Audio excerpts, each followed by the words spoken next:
என்ன தெரியுமா? பெண்களுக்கு பாதுகாப்பு தமிழ்நாட்டில் எங்க போனாலும் கொட்டி கிடக்குதான். அப்படி அது உண்மைனா அண்ணா யூனிவர்சிட்டி அந்த பொண்ணுக்கு ஏன் சார் அப்படி ஒரு கொடுமை நடந்துச்சு? கோவை கல்லூரி பெண்ணுக்கு ஏன் சார் அப்படி ஒரு கொடுமை நடந்துச்சு? பெண் குழந்தைகள் பாதிக்கப்படுறதா கிட்டத்தட்ட 1000க்கும் மேலான போக்சோ கேசுகள் ஏன் சார் பதிவானுச்சு? போதைப் பொருள் கலாச்சாரம் கண்ட்ரோலே இல்லாம அது பாட்டுக்கு தாறுமாற எங்கேயோ போயிட்டு இருக்கு. வயலன்ஸ்னா தலைவிரிச்சு ஆடு. அதுக்கு ஒரு ரீசெண்ட் எக்ஸாம்பிள் அந்த ரயில்வே ஸ்டேஷன்ல அந்த சிறுவர்கள் எல்லாரும் சேர்ந்து செஞ்ச அந்த சம்பவம். சட்டம் ஒழுங்கு சரியா இருந்தா ஏன் சார் இப்படி எல்லாம் நடக்குது? சட்டம் ஒழுங்கு சரியா இருக்கணும்னா முதல்ல தமிழ்நாட்டுக்கு ஒரு டிஜிபி வேணும் சார். எங்க சார் போனார் அவரு? எங்க அவரு? சும்மா இந்த ஆக்டிங் ஆபீசரை வச்சுக்கிட்டு அரசாங்கத்தை நடத்துனீங்கன்னா இப்படிதான் சட்டம் ஒழுங்கு சந்தி சிரிக்கும். முதல்ல தமிழ்நாட்டுக்கு ஒரு டிஜிபியை போடுங்க சார்.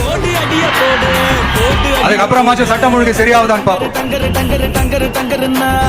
சரிப்பா, கேள்வியா கேட்கிறியே, நீ வந்தா என்ன செய்வ?